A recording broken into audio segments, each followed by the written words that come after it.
We have Mr. Garnier, the spokesperson of the Embassy of the State of Israel in New Delhi. Mr. Guy, welcome to this interview.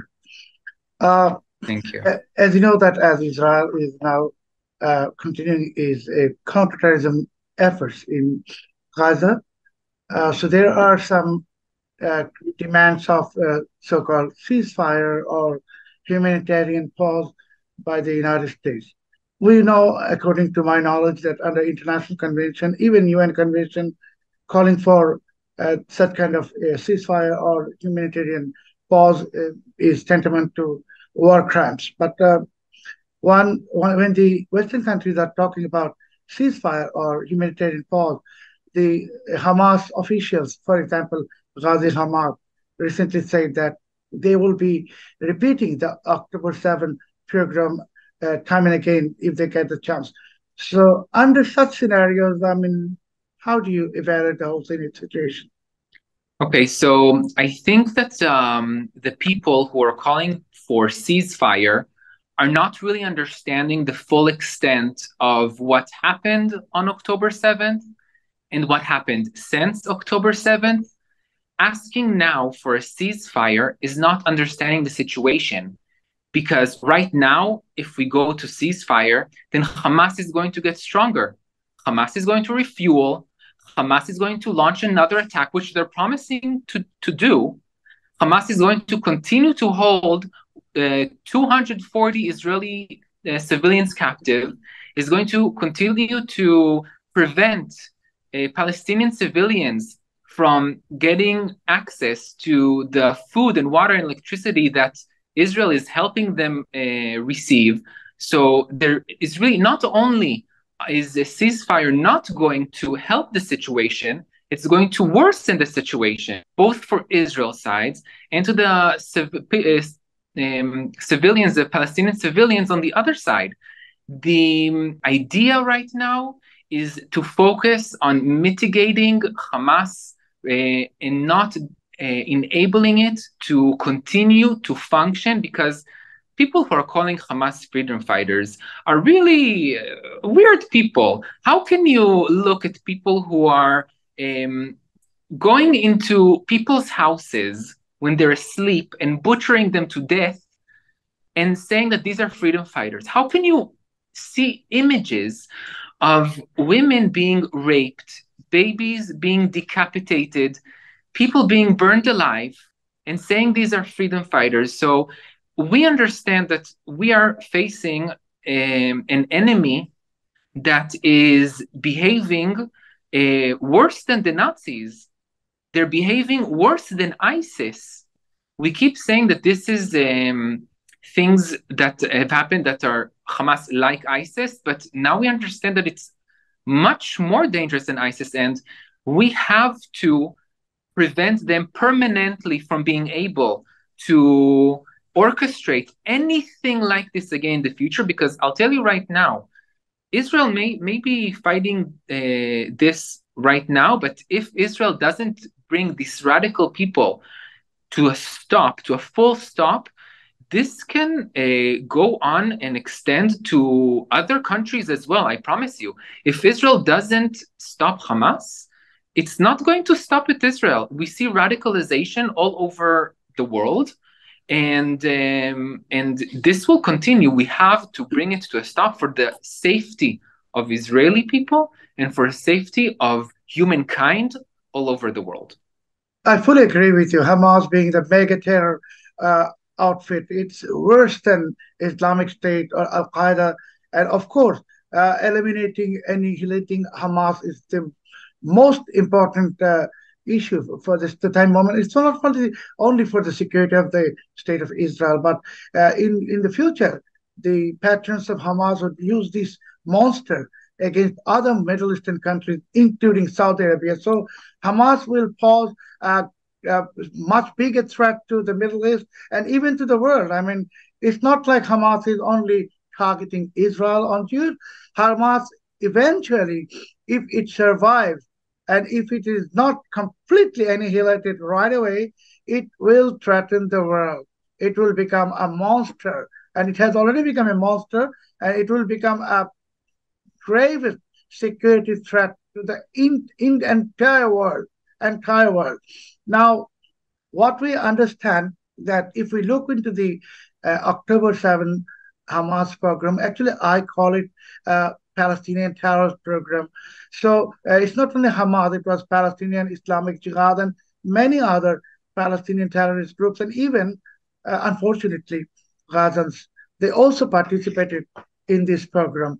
So, I mean, considering the whole scenarios, I mean, I fully agree with you. Yes, it's very, very important that annihilating the Hamas and Palestinian terrorists is the most important test of the world, and there is no question of any ceasefire or the so-called humanitarian pause. Now, Mr. Guy, I want to just shift to another question that some people are saying that Hamas has done this to jeopardize the ongoing process of normalization of relations between Riyadh and Jerusalem. Actually, I don't believe that Riyadh is going to stop in the process of normalizing relations with Jerusalem. It will take place. It will happen, and as the Muslim countries consider Saudi Arabia as its leader. So once the leader is normalizing relations with the state of Israel, do you think other Muslim countries need to follow also the path and proceed towards normalizing relations with Israel?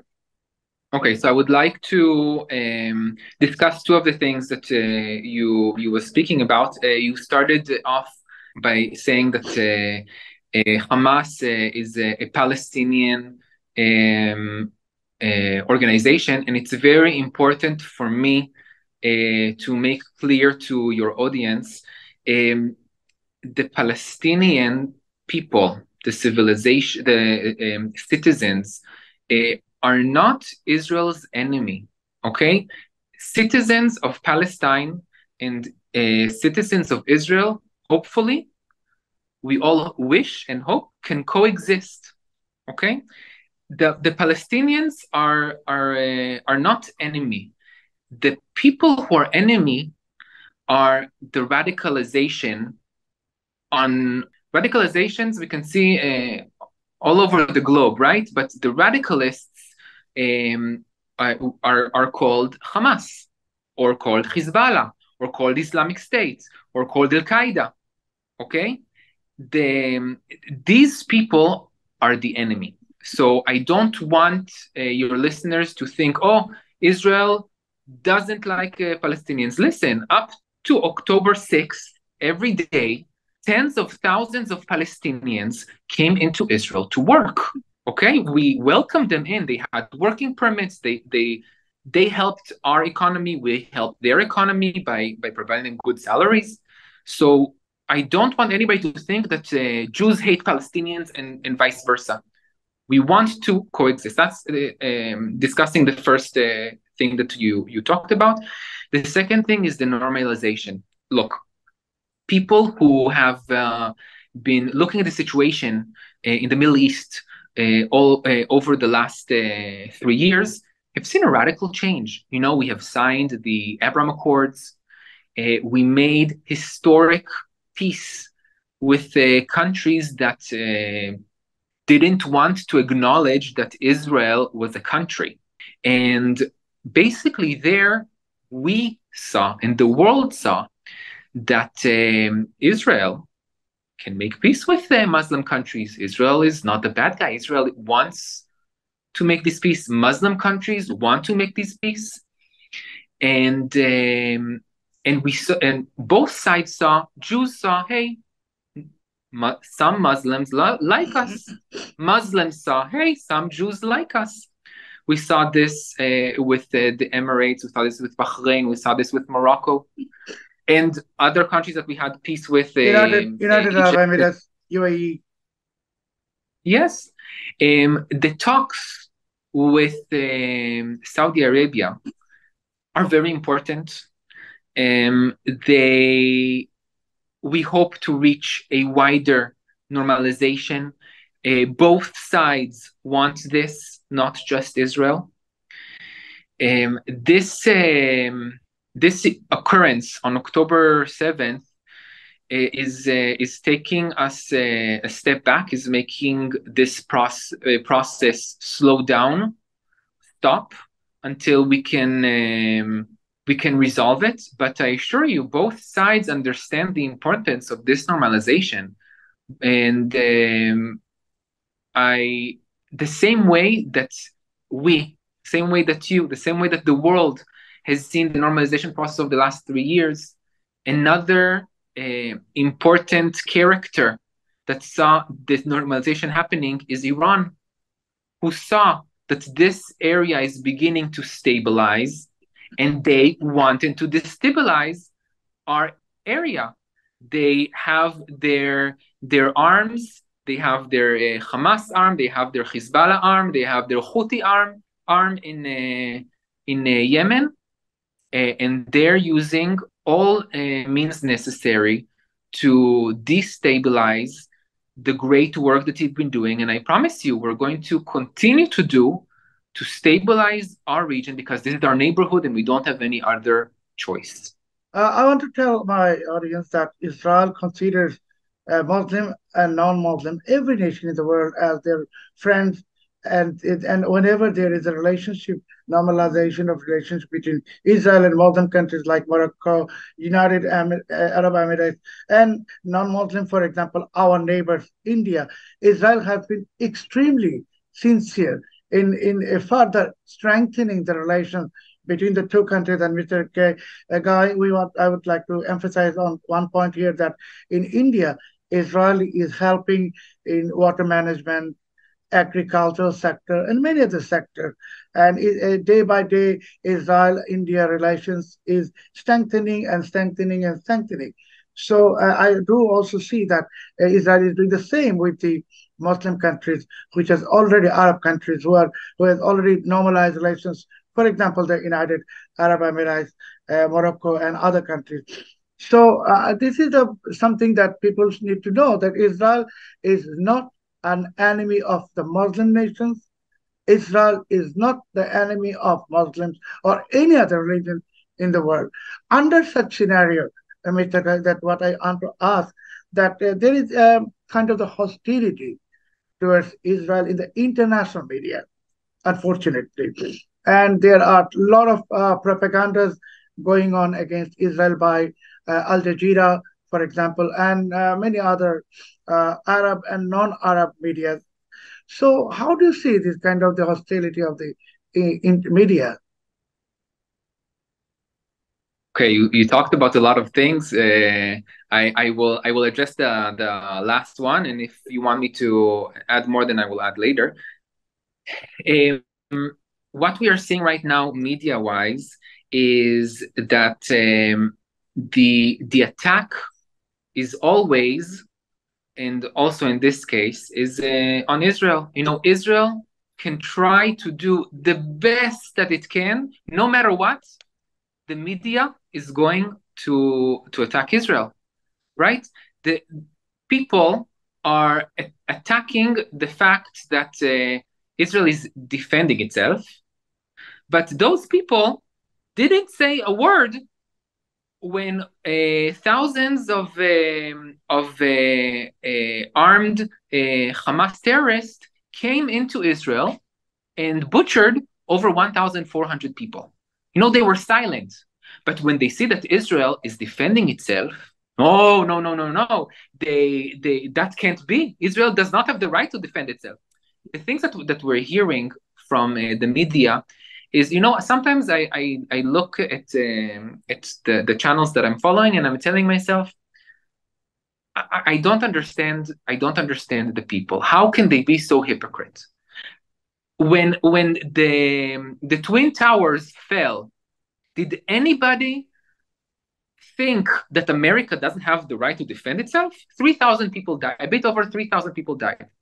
America went all the way across the globe to find Osama bin Laden and everybody responsible and make sure this can never happen again. Did anybody question America's right to defend itself? No. When Israel defends itself, it's a war crime. Why is it a war crime? We are doing everything that we can to prevent hurting innocent civilians. We're dropping millions of leaflets. We're telling them to go. We're sending WhatsApp messages, text messages. We're calling them. We're making sure that all the innocent civilians move away to a safer zone so they don't get injured. But what does Hamas do? Hamas knows that they can't beat us with our intelligent weapons. So they want the Gaza civilians to stay there because then we won't shoot. They prevent their own citizens from going down south to a safer place, and then they use them as human shields. We keep saying human shields, and people don't understand. This is people don't think that it's a possibility for Hamas to use babies as armor. It's exactly as that. They're not human beings. We thought, the Hamas is like a military. No, Hamas is not freedom fighters. Hamas are not even animals. Hamas are terrorists. Is a light word compared to what they are. It's crazy to see what they have done.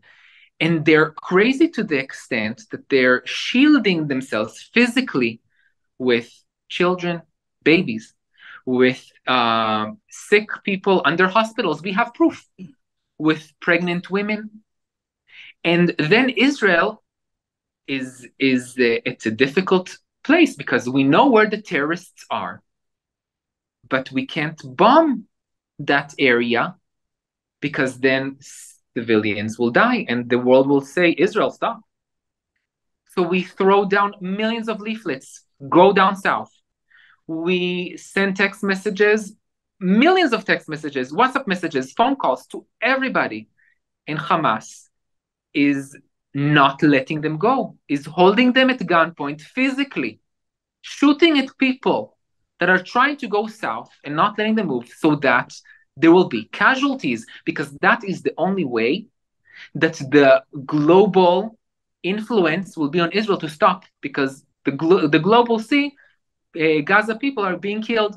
That's what people tell us. When people interview us, they say, but in Israel, there was only 1,400 people killed. And in Gaza, there's 10,000 people killed. First of all, don't believe information that is coming out of Gaza.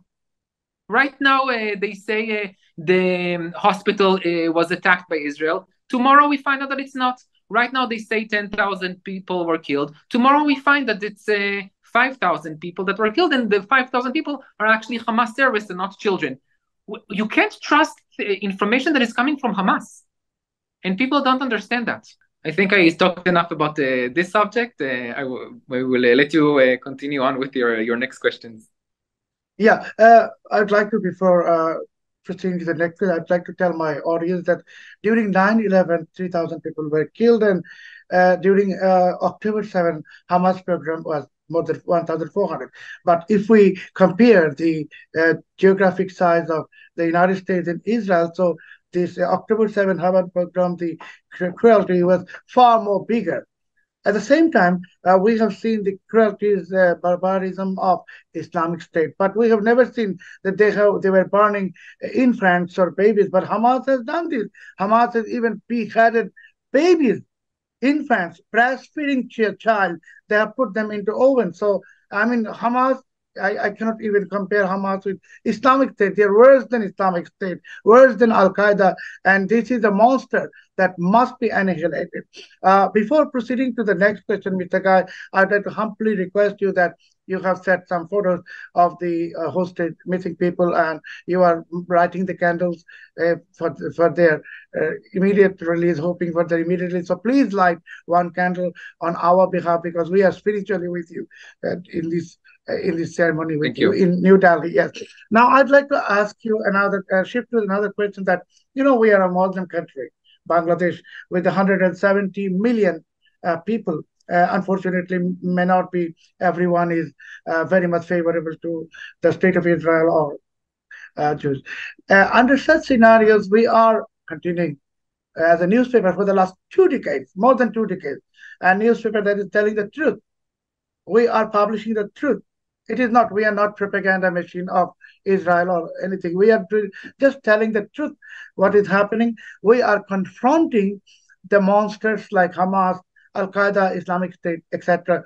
So, as a spokesperson in a very important embassy, how do you see this role of BLiTZ, which is being played for the last 20, more than 20 years, at promoting the truth and promoting peace and confronting anti-Semitism, Holocaust denial, and terrorism?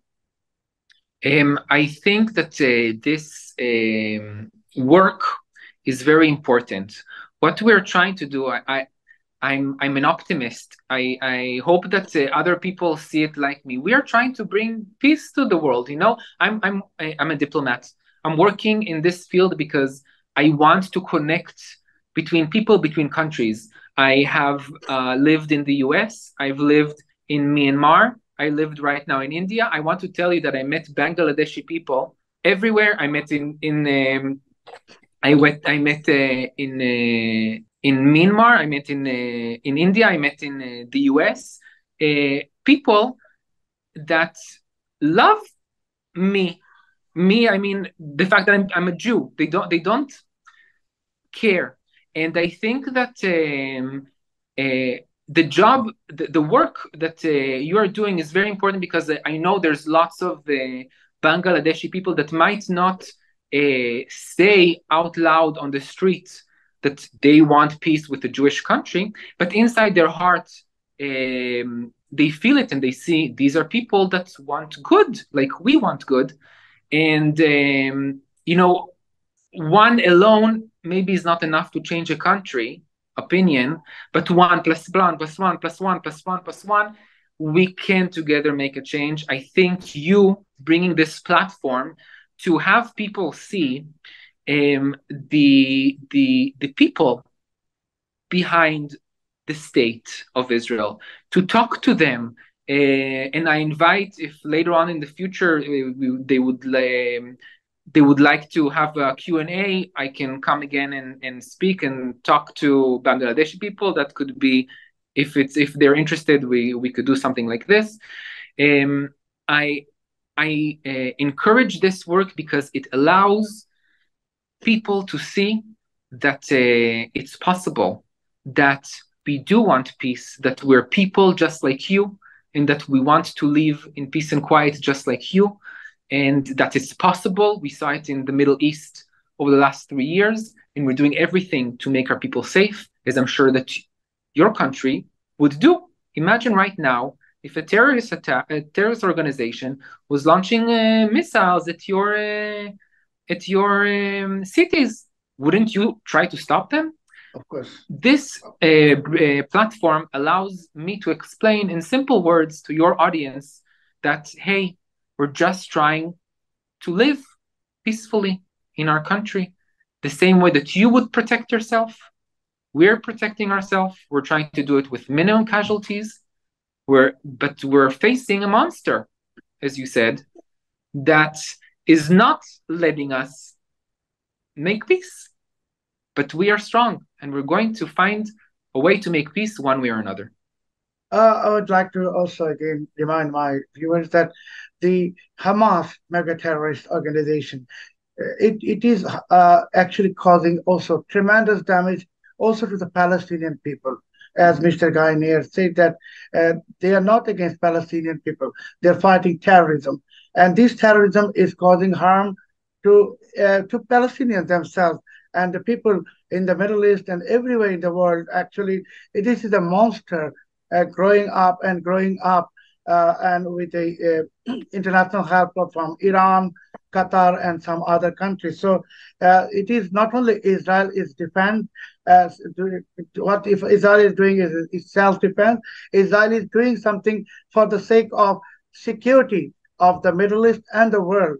And we, all of us, must have sincerely extend our support to Israel, and we must hope for the immediate the success of the Israeli Defense Forces in its anti-terrorism efforts in the Gaza. But before we conclude, Mr. Guy, we would like to hear good news from you that how soon you think the hostages can be released. Wow, that is very difficult to know. Because all of us, we are expecting that they are released, because you are expecting, we are also hoping, all of us, because there are children, infants, breastfeeding babies, they are being kept as hostage. So, I mean, it's a human being. As a human, we cannot support that they are suffering. So we definitely hope and we pray for a quick release of the hostages. But still, from you, before we conclude, we want to hear a good news. So our cabinet gave us two goals. One was to bring an end to Hamas, and the other to bring our captured safely home as soon as possible. That is the main two goals for this war. We're doing everything possible to bring them home as soon as we can, and to end Hamas as best as we can. And we're not going to stop until we do it. Your question, when are they going to come back? It's a very good question. Unfortunately, we don't have any real answer to that. We are working with other countries who are trying to help to make connections and to reach out to bring them home safely. It's been over a month that they're in captivity in inhumane ways. It's unimaginable. But we are doing everything we can to bring them home safely, fast. Before we conclude, Mr. Guy, we would like to tell you that every conscious individual in the world, every human being is with the state of Israel. We are praying for you. We are praying for the success of the Israel Defense Forces. And at the same time, all of us are praying for the quickest release of the hostages. And may God bless you and the state of Israel and every member of the IDF and those peace-loving people in that part of the world, because we definitely want the monsters to be defeated soon. Thank you so much for being with us. Thank you very much for your time. Thank you.